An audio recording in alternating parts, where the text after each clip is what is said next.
I wanted to show something. I've got a friend. We both have a mutual friend named David Slade, David Aldrin Slade is a wild director. I worked for him for a season on American Gods in Toronto, Canada, about 5 or 6 years ago. And a lot of people are doing a lot of crazy things with generative AI to create media right now. But I have to say, I think David Slade is probably the new Louis Buñuel of AI. So I just wanted to quickly show, before we go into, and this isn't a formal presentation that we're doing from here on out. It's a discussion and Q&A and with some examples. But, and you may find this disturbing, but this is how far you can take whatever your weird creativity is with generative AI.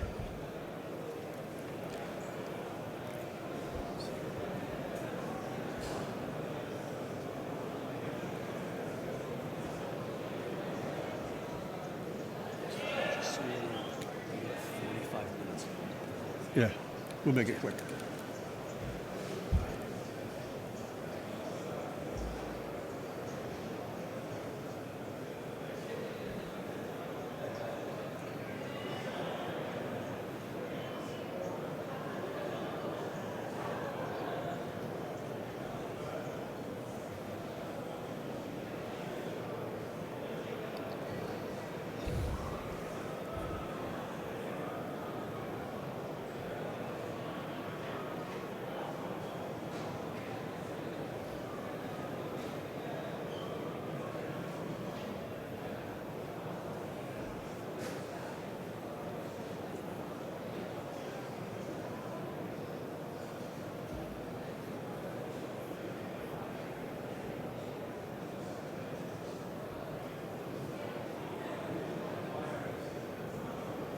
So that's where the director is hallucinating as much as the AI is hallucinating. Actually, or more. The AI is not hallucinating at all in any of this, because this is all David's attempt to put his dreams on a screen. And he does this as an exercise. He'll wake up in the morning after having whatever tortured dreams David has, and he is very articulate and he is very well spoken, and he will spend hours guiding these images to be exactly this.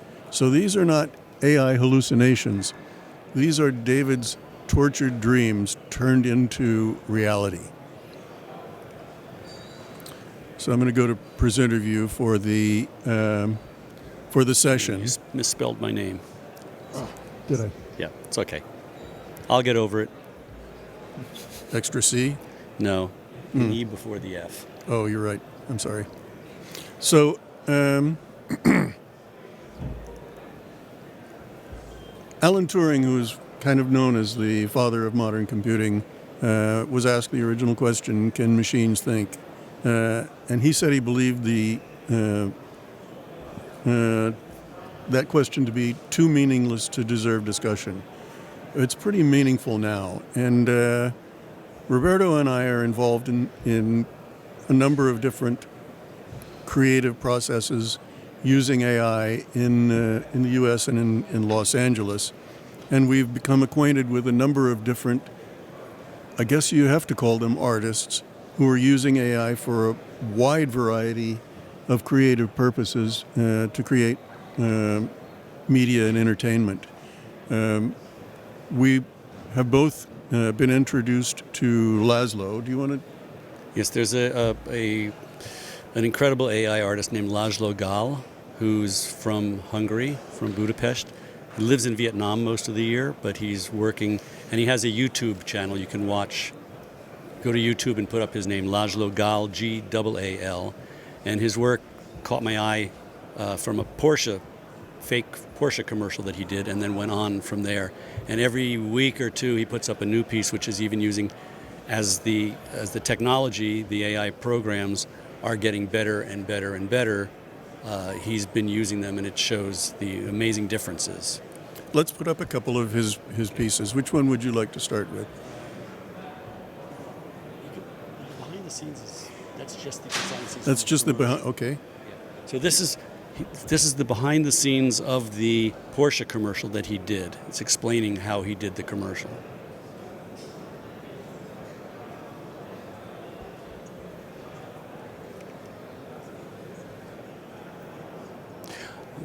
Oh, this is the other one. Okay. This is the behind the scenes on. This is the behind the scenes on the real commercial. Oh. That's okay. Which should I go to?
Well, I was wrong. This was a different one of his back behind the scene things. The Porsche one you can see online.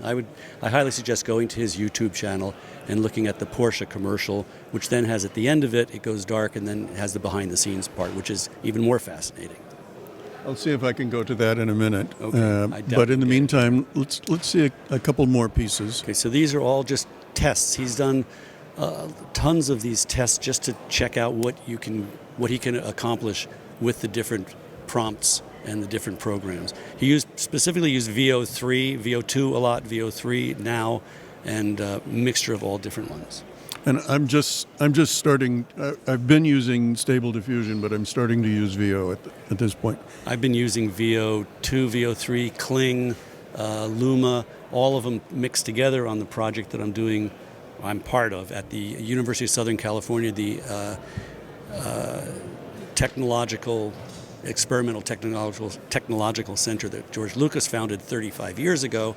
We're doing AI projects. Some are full AI and some are mixed AI integrated with using applications like JetSet to do live action people on green screen with animated AI generated backgrounds and integrating them. And that's where my post lighting is going to come in, Daniele, where I have to use something like Beeble or one of the programs like that, and I will find out how effective it really is.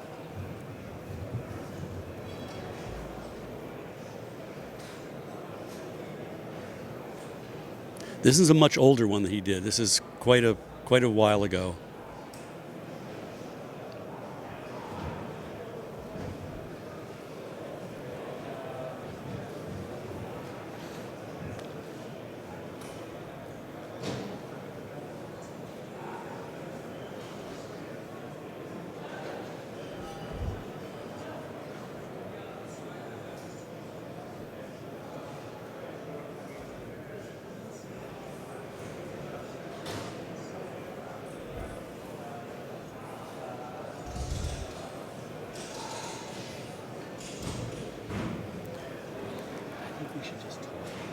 Okay. I'm going to show one more thing then. this stuff, people will be watching this online. I think they should. Yeah, I think so too.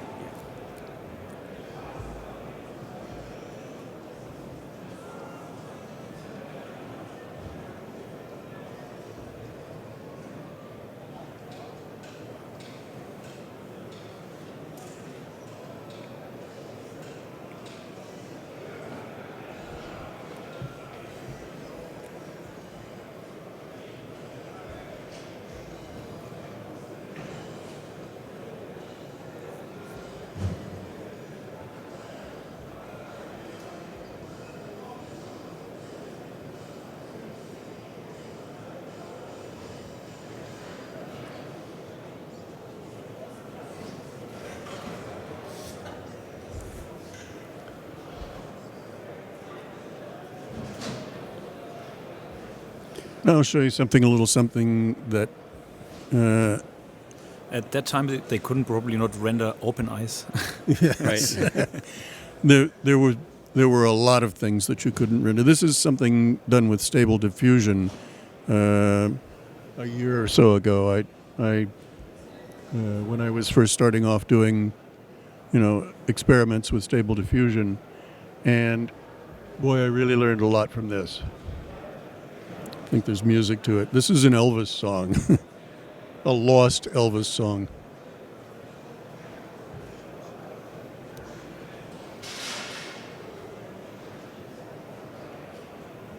Doing lip sync and sync sound is unbelievable too. Very difficult.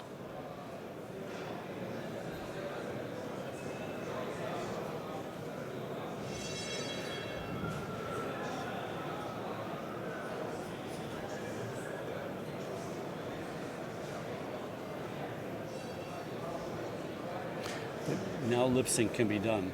Yeah, a year ago, lip sync was really, really, really difficult. And now there are programs that will do it.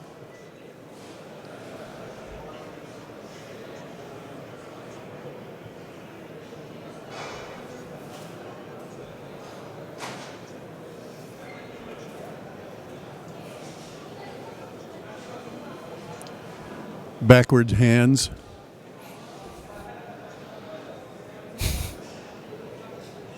He said dial. That's a pushbone phone.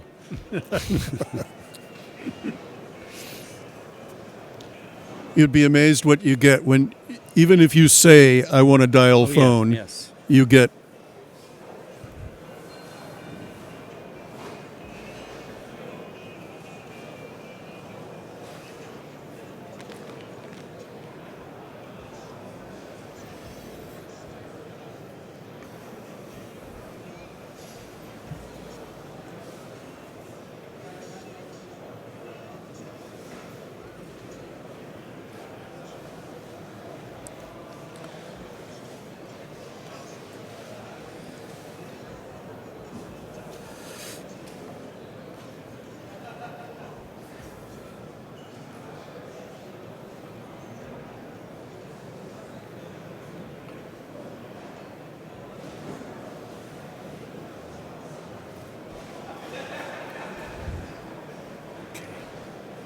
Okay, so I think let's open this up as a discussion between the three of us.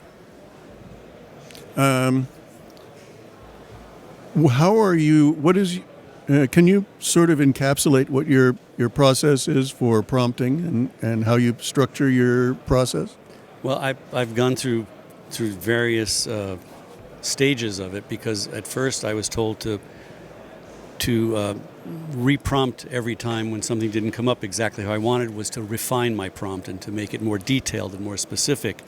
And from what I've been finding from some people is to just give the same prompt over and over again and let the machine come up with more correct to what my original prompt was. I think it really depends on the program that you're using. In this experiment of the work that I've been doing with USC, there's some people there who really know a lot of what they're doing, way more than I do. I'm really learning. I'm just a DP who's trying to help them with framing and lighting and imaging. But where you're using something like ChatGPT to refine your prompts, and then they combine different programs like Kling and VO and etc. through Comfy UI, which I still don't understand exactly what it is, but it's a prompting structure. It helps put the prompts together through the different programs and comes up with a better final image. That's my experience so far. Yeah, and I think you and I have had the common experience that Comfy UI and any of the prompting tools that you use, and even if you're just generating prompts for ChatGPT, at least in the last year or two, I've discovered that none of those prompting systems understand the vocabulary of motion pictures, and especially the vocabulary of how I or Roberto or any cinematographer speaks to the crew to explain what we're doing from shot to shot. But there's so much vocabulary that does not fit into the process of doing generative AI. I mean, we have words. We're trying to teach at this part of this thing that I'm doing the process at USC is trying to teach the AI tools that we're using the language that we use, so that we say instead of we want to have the camera dolly around an object, they say orbit. That we never say that on set. Let's orbit the camera around the actor. So going back and forth with the prompts and continuing to enter them and trying to train the machines to understand our language so we can just have a real dialogue when we want to create these images. There is a framing of a specific shot in motion pictures that we refer to as the cowboy shot, which is a certain framing. It reaches down to, it keeps the top of the actor's head, but it disguises the fact that in the old days, the actor was sitting on a buck of a horse and not a real horse, and they might have a rear projection running behind them and rock the horse, and he's riding a horse on screen. But if you prompt AI with the prompt that I want a cowboy framing, you get nothing but cowboys, guys in hats, and some cows. Yeah, and you just can't talk it out of that prompt. So there's a project going on at the SMPTE Rapid Industry Solutions, and we're trying to create a list of terminology for prompting AI that corroborates with motion picture language. And I suggested that we work from a book that's published called what is it? Strike the blonde, kill the baby. Oh, yes. Yeah. Because these are all expressions that we use in motion picture production that are just evolved over the course of a century that are specific to movie production. At least in English-speaking language, because I'm sure every country has their own way of instructing. Right. So this affects the prompting strategies that you use, the frameworks that you can use to do generative AI, especially coming to it from the perspective of an experienced motion picture production person. Daniele, do you have any similar problems in terms of the language of prompting? When I use, I have a very different task. When I interact with those models, I'm more interested in the cardinal axis of that model, and that is sometimes so. If you're not guiding the model somewhere, you're basically in the mean distribution of the parameters or the patterns basically. And I do things like only a single letter, like an S or an A, and then see what comes out there. So just to understand what is the actual average distribution, and then trying to find out. Don't use the letter X, you would be surprised what comes out there, but use other letters, just like S or an empty string or just an S or 2S and then 3S and then 4S, just to see. But this is more like trying to have a glimpse indirectly on the internal pattern structure. I haven't actually done a video myself, other than like debugging or trying to peel off. And if you find a layer, then try to variate that one dimension. Human dimensions are interesting, but this is more trying to get an overview of things. But some of the tools that you showed in your program that you were using that are using machine learning. Did you do any of those prompts to get it to that point to understand it? No, it's not diffuse. Everything I showed is not. We're not using clip or any other language.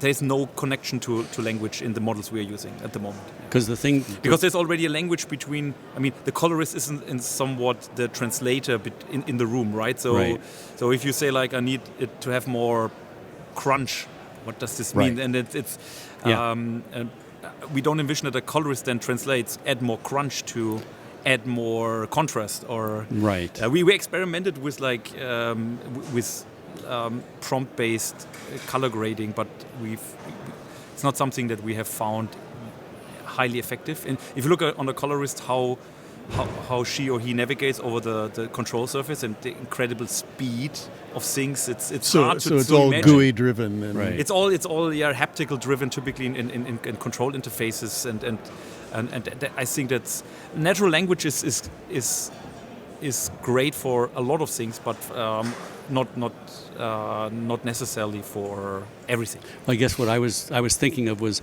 where you did the face mask. Yeah. And how it could automatically turn with the because I remember so many projects where I've done where you have to then turn it through frames, realign the mask, do all that.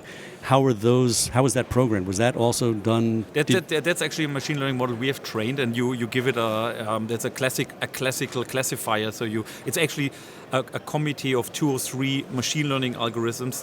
The one identifies a bounding box of faces. That's a classical, I would say, object detection algorithm. It uses convolution. It's tech from early 2010, so it's not rocket science.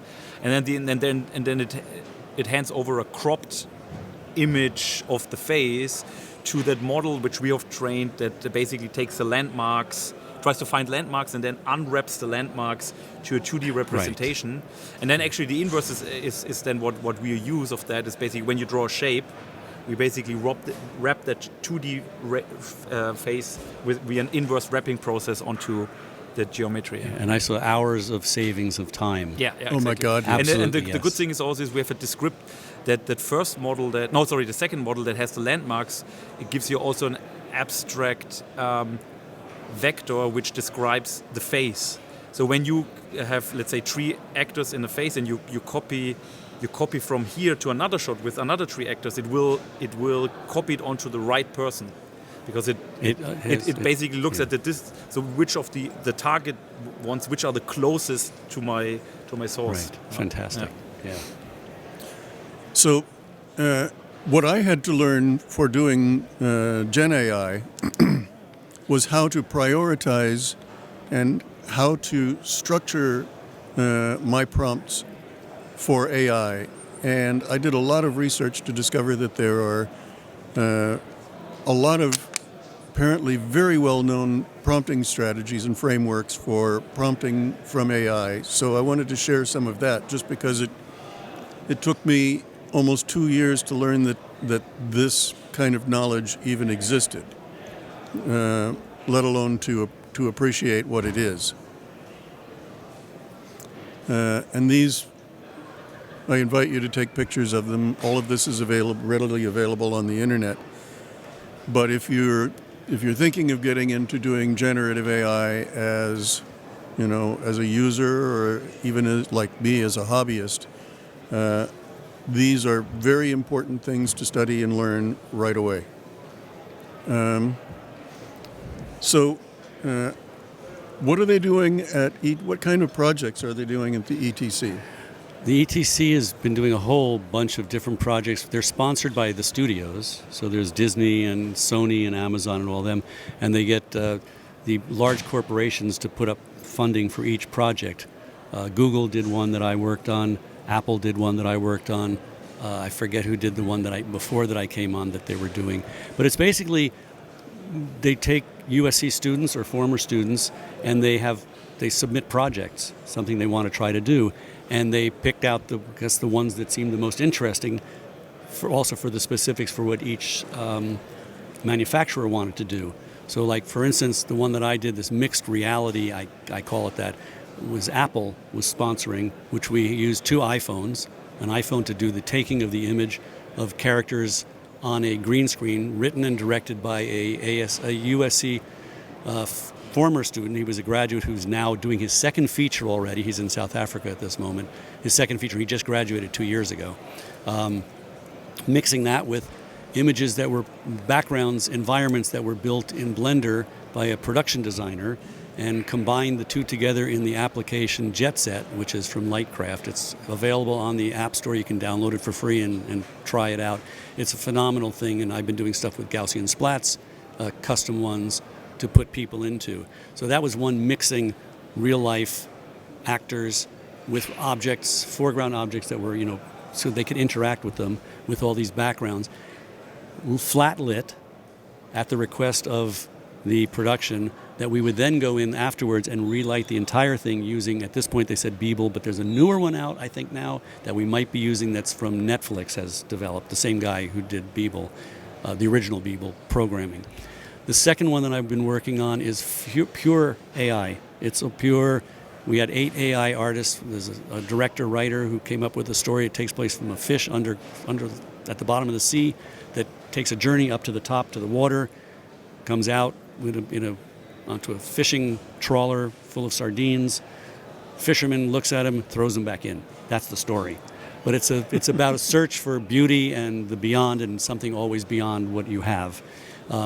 The director, she had done animation, classic animation, I think with Disney in a few different places. She wrote the script, came up with it. The exciting thing for me there was that it wasn't just somebody submitting images from someplace here and there, but we were actually for 2 days at USC in the same room with 8 AI artists, each one with a workstation and a computer, and the director and I would walk around to each one and direct and comment on and help the creation of the images, because it all was the entire story. So things had to match from cut to cut.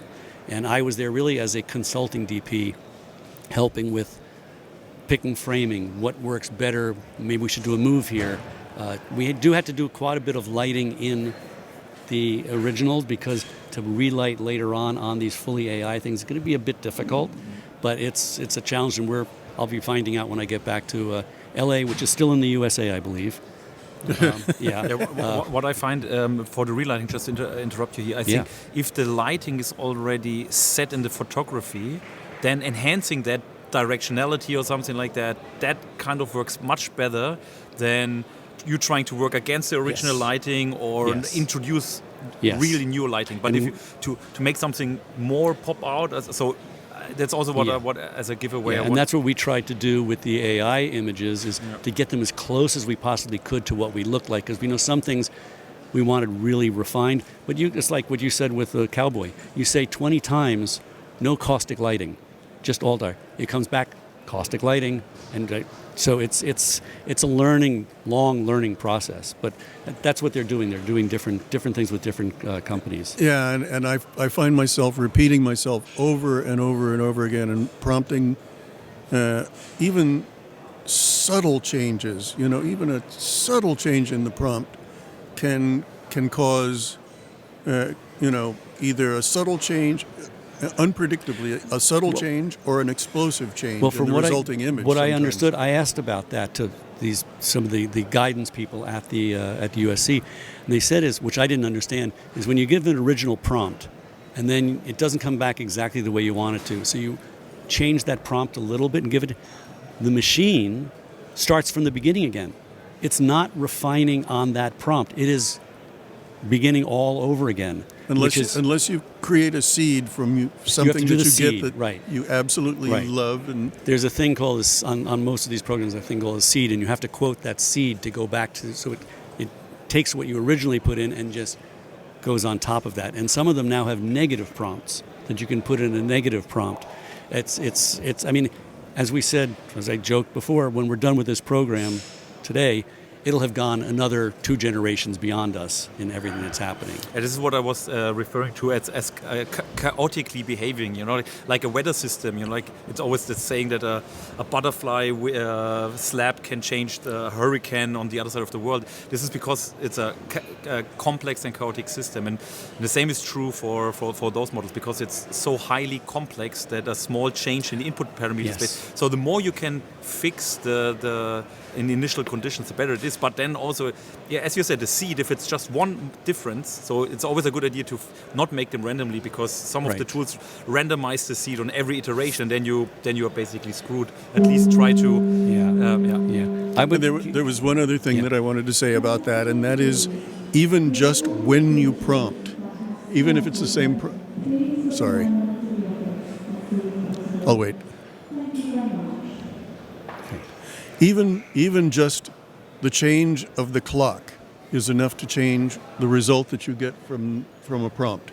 So you prompt something, and then you prompt the specific same thing 15 minutes later, and by virtue of the passage of time, the language, the model has changed and evolved, and just that amount of time is enough for the model to evolve enough to give you a different and sometimes completely different result. So AI kind of feeds on itself as well. I know you have a lot more slides here, but no, I'm not going to present. I would love to get questions from people, because I find I would hope that people have some questions about this, because it really is I just wanted to start the discussion. It's a new world.